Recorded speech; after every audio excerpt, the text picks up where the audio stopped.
Halo Mas, apa kabar Mas? Baik, baik, baik. Oh ya Mas, sebelumnya kami perkenalkan kami dari YouTube Speed Engine mampir ke sini ke Jakarta mau review motor Ninjanya ini yang baru. Oh ya.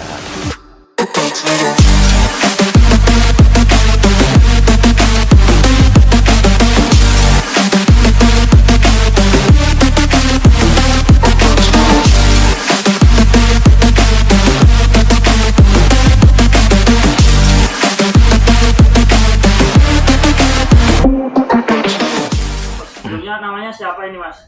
Saya namanya Didi. Didi. Hmm. Mekaniknya D2M ya? Ya, betul Mas. Itu kepanjangannya apa sih Mas D2M itu? D2M itu Davidak Motor. Oh, Davidak motor. Ah, ah. Untuk alatnya gimana ini Mas alamatnya? Jalan Kapin, Kampung Baru, RT 008 RW 08 nomor 1 Pondok Lapa, Jakarta Timur. Untuk Kelapa Jakarta Timur. Hmm. Kalau lebih jelasnya di sekitaran Kalimalang ini. Ya, betul, sekitaran Kalimalang. Oh ya Mas, untuk motor ini kan kayaknya beda dari yang biasanya ini Mas. Hmm. Ini motor ini mulai dibikin itu kapan itu Mas? Kalau untuk proses pembuatannya kurang lebih itu dari bulan Agustus kali ya, Agustus kok. Agustus. Iya. Berarti masih tahun ini ya? Ya, masih tahun ini. Masa pandemi tapi masih produktif ini. Ya. Nah, untuk proses risetnya ini Mas, Mm-mm. itu berapa lama ini Mas? Kalau untuk risetnya sih rencananya nanti setelah Sentul buka kita langsung tes di Sentul 500 meter, nanti dari situ baru ketahuan apa yang kurang, baru ketahuan nanti kita perbaikin gitu. Karena sampai hari ini kan Sentul belum buka, Ya. masih tutup. Mungkin nanti awal tahun kali ya baru dimulain gitu. Berarti untuk motor ini belum pernah turun ke aspal ini Mas? Belum. Untuk saat ini belum, karena memang ini kita baru mulain baru beberapa bulan yang lalu aja nih. Kalau untuk risetnya sudah sampai mana ini Mas? Kalau untuk mesin sebenarnya speknya kan masih sama yang kemarin-kemarin. Cuman perbedaan yang paling mencolok itu bobot. Bobot. Intinya sih kalau saya kepengen seringan mungkin, sekencang mungkin. Kalau untuk lari memang jujur aja belum pernah dicoba. Tapi insya Allah nanti bisa buat main di atas deh. Terus untuk selama ini Mas, kesulitan atau kendala saat proses riset itu seperti apa? Yang paling susah sebenarnya ngurangin bobot dan bikin rendah, pendek. Bikin pendek. Iya, itu sulit banget karena pasti terhalang sama knalpot ya. Iya. Makanya untuk motor yang satu ini tuh knalpotnya pun harus dibuang ke samping karena nggak mungkin kalau di kolong. Karena tinggi dari motor ini tuh dari tanah ke rangka paling bawah itu cuma 10 cm, Mas. 10 cm. Iya. Kok sampai 10 cm ini motivasinya dari mana ini Mas? Inspirasinya dari mana? Intinya sih yang pertama kepengen beda. Ya. Gue tuh kepengen dobrak apa yang ada sekarang. Kepengen tuh dari tahun 2000 dari tahun awal 2000 sampai sekarang itu balap lurus, terutama di 500 meter itu masih yang monoton, tinggi, normal seperti motor biasa gitu. Nah, gue cuman kepengen kedepannya berubah, konsep motor balapnya berubah, karena kalau nggak dimulain pasti nggak ada yang ikut-ikutan. Mesti dimulain duluan. Monoton semua. Monoton, masih gitu-gitu aja Mas, sampai hari ini masih gitu aja. Pendeknya pun pasti terbatas karena knalpot. Makanya intinya konsep ini sebenarnya yang paling awal tuh itu dulu. Yang kedua itu kalau menurut saya motor yang ringan itu untuk lawan angin lebih mudah. Karena semakin rendah, semakin terpaangan angin itu semakin kecil. Intinya ngurangin bobot, ngurangin tekanan angin. Berarti lebih aerodinamis ya? Lebih aerodinamis. Nanti bodinya pun di konsep aerodinamis. Makanya nantinya bodinya pun akan beda dengan yang lain gitu. Ya, yang beda apa ini bodinya kok beda dari yang lain ini?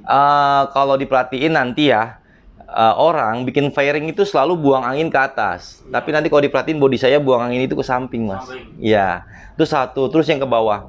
Angin yang ada di bawah di roda itu nanti kita buang dengan namanya undercoil ya, kalau saya nggak salah namanya undercoil. Dia ngebuang juga ke samping. Jadi pada saat roda berputar itu tidak ada tekanan angin dari bawah. angin tuh harus dibuang ke samping. Nah, itu teknologi seperti itu terinspirasi dari siapa sih Mas itu Mas? Sebenarnya sih kalau kita mau lihat-lihat, kalau kita masih lihatnya Asia kayak Thailand itu nggak sampai ke sana ya. Iya. Tapi kalau kita mau coba lihat-lihat drag di Amerika, itu hampir rata-rata seperti itu.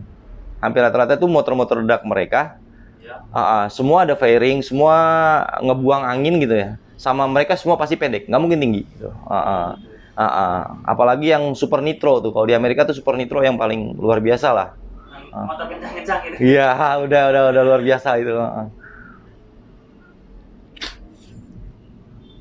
Terus selama ini Mas, untuk motor ini sudah habis dana berapa ini untuk risetnya ini? Aduh, kalau untuk mesin sih sebenarnya biasa-biasa aja ya. Cuman memang yang paling utama di bodi.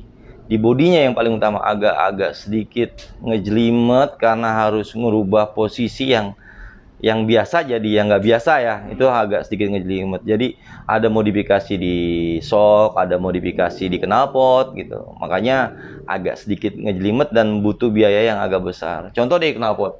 Kita bikin nih, kan nggak selamanya yang dirubah dari kontur aslinya berubah ke samping itu kan nggak bisa langsung enak ya Mas ya.